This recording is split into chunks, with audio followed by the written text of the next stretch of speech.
My opinion on boxer Vinny Paz. I think he was a really good fighter. I think he could use an attitude adjustment, but he was good for the time that he, served Rhode Island. Well, I really admire his tenacity and training to come back from such a horrific accident that he was involved in. He, at one point, was a great boxer. He was pretty much like the pride of Providence, but the way he's going about things now, it's kind of embarrassing to Rhode Island. He was a great role model. He does have talent, but at times I feel he's been misguided. Crazy life, good life. I think it was fabulous. He is on Green Street. It's all over.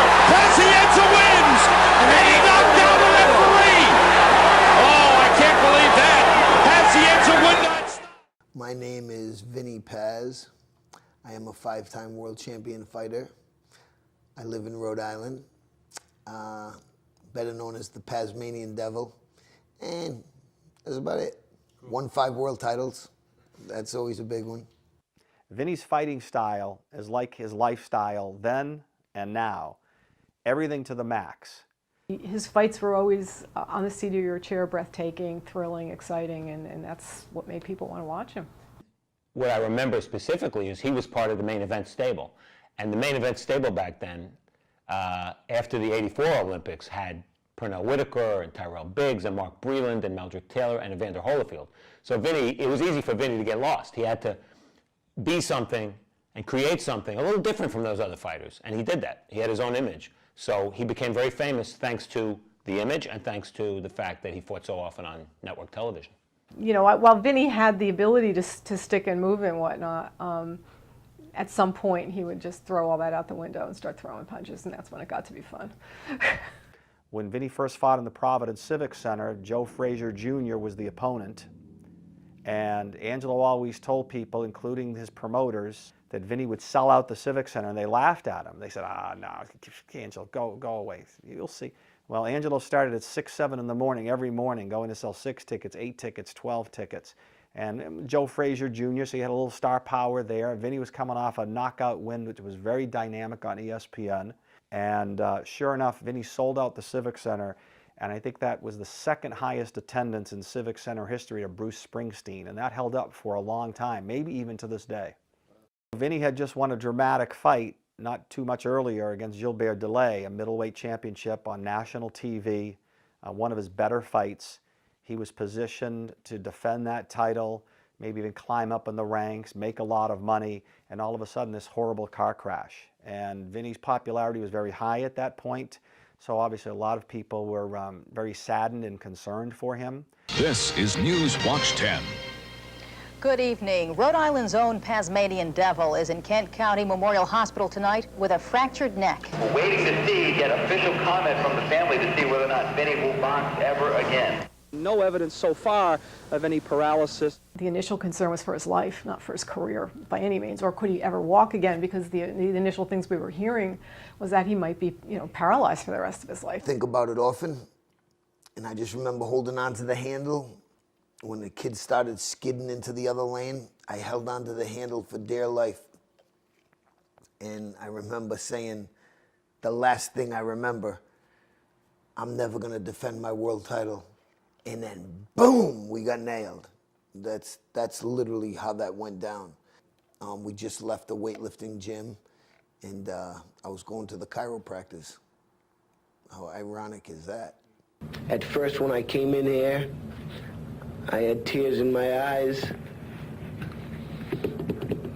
I thought it was going to be over, and Dr. Carter said to me, and Dr. Carter had a tear in his eye. I could tell he felt for me. And he said, son, I'm sorry to say you're not going to box again. And I looked at him. I said, no, Dr. Carter, you're wrong. I am going to box again. I said, you don't understand what kind of man I am. Tragic, but then inspirational only a short time later, because we all remember the most vivid single picture of Vinny's career is of him working out with the halo on. Everybody remembers what that looked like. I'm sure local television shot it. Pictures were circulated around the country. I was told by someone that Vinny was in the gym lifting weights with a halo on, and so I called Joe and said, you know, you've got to go there and you've got to shoot this. And she had heard somehow that Vinny was going to go work out with a halo on his head. And I said, what? And she said, I strongly encourage you to go shoot that, because that video will be valuable and impressive video that you'll be able to use for a long time. Well, you know, we weren't doctors, but I think we knew enough that a lot of people thought he was nuts. But then again, a lot of people always thought Vinny was nuts. So that was fine, you know. Not bad, huh? Everybody thought I'd be on a couch. They wanted me just to wrap it up, you know, and take one on the chin and just live life and be happy. But after I started working out, and I didn't tell them at first, and then my mother was saying, Vinny, you're not working out, are you? Ma, I gotta tell you something. I'm gonna make this happen or I'm gonna die trying. It's simple as that. I'll never forget, she went, oh, Vinny, don't say that. And she was drinking a cup of coffee. He said, oh, Vinny, don't talk like that. I can't believe you just said that to me. Oh my God. And that was it. Made it happen. And then, 14 months later, his first fight against Luis Santana after his accident was a memorable night, because obviously a lot of us thought we would never see him in the ring again. Maybe he would never even walk again. And the risk he took in fighting again and training again when he did was tremendous. So I think that he probably earned a lot of respect from the media and also earned a lot of new fans. We can put the neck issue to rest. I made a great comeback. We can all talk about it. We can make a story someday. I don't know of a better, more courageous comeback in boxing. And I don't know of even, frankly, of a more amazing comeback in all of sports than what Vinny Pazienza accomplished after breaking his neck, getting back in the ring, and having the success that he did. In a lot of ways, the Rosenblatt-Pazienza rivalry was just, you couldn't have scripted it. It was perfect. I think in this case, yes, the ethnic rivalry was something. Yes, the regional rivalry was something. But also just the contrast in the two of them. Vinny was everything that Dana wasn't, and Dana was everything Vinny wasn't. So it was a perfect mesh. They fought twice, so they had a pretty good thing going on. So I don't really know how he got fired up to not like Dana, because as far as I remember, Dana was a pretty nice guy. He was trying to play his, foolish little games that he plays, trying to psych another fighter up, but I didn't care. I knew I was better, and I just was looking forward to showing it. So we make the fight, and then he starts talking down to me like it's a stepping stone for him. He's gonna, beat me and then go on to a world title. I'm like, what? The fuck are you talking about?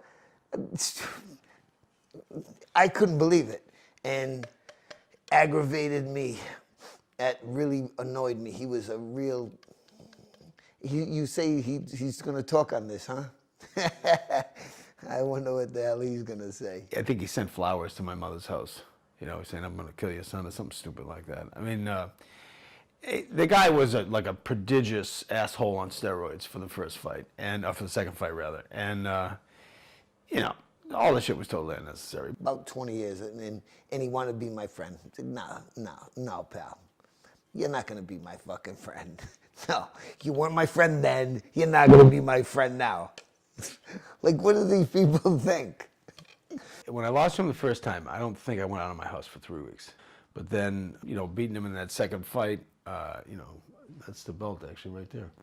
But I just remember, what a great feeling. I mean, when you get like that, that news off your back where this guy is such an asshole, and then it was such an asshole in the lead up to the fight, and then beating him, amazingly gratifying,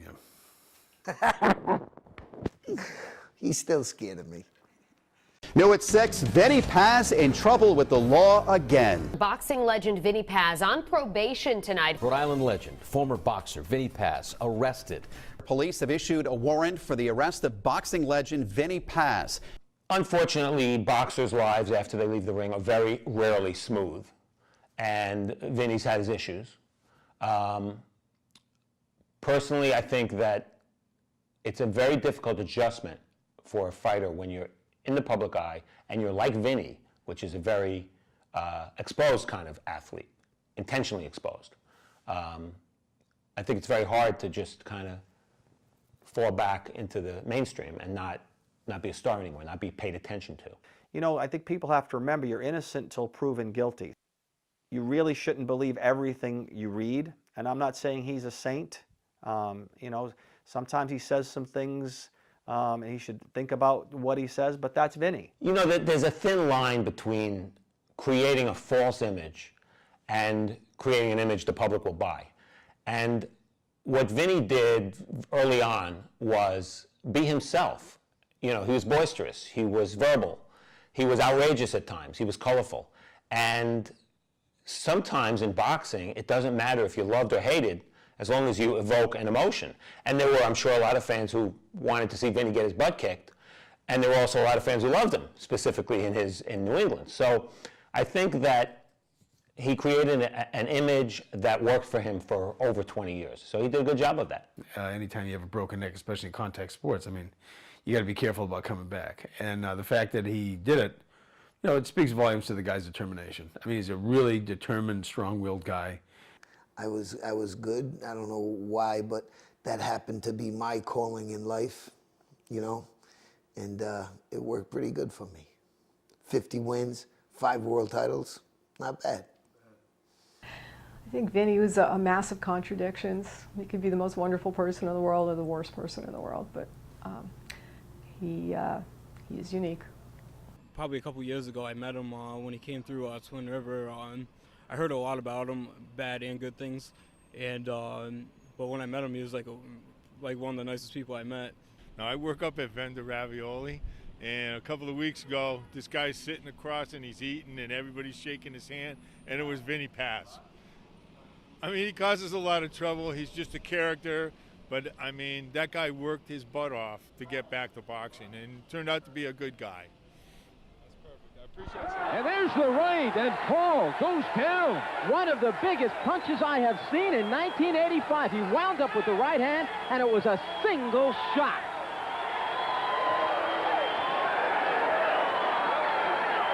Vinny Paz has just hit a grand slam.